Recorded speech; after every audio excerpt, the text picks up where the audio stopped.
Hello everyone, কেমন আছেন সবাই? আশা করি ভালো আছেন, সকলে সুস্থ আছেন। সো তোমরা যারা এই ভিডিও যে যেখান থেকে দেখছো, দেশ এবং দেশের বাইরে থেকে, তো তোমাদের উদ্দেশ্যে এই ভিডিও।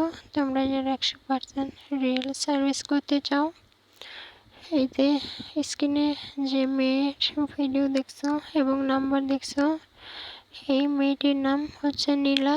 তো 100% রিয়েল সার্ভিস করি, ঠিক আছে? তোমরা যারা রিয়েল সার্ভিস করবা, স্ক্রিনে দেওয়া নাম্বারটিতে যোগাযোগ করো। 100% শিওর তোমরা রিয়েল সার্ভিস পাবে, কোনো প্রতারণা হবে না। আর চ্যানেলে নতুন হলে অবশ্যই চ্যানেলটি সাবস্ক্রাইব করে পাশে থাকবা, বন্ধুদের মাঝে বেশি বেশি শেয়ার করে দিবা, লাইক কমেন্ট করবা। এই চ্যানেলে নতুন আরও মেয়ের ভিডিও আপলোড নিয়ে করব তোমাদের সাথে।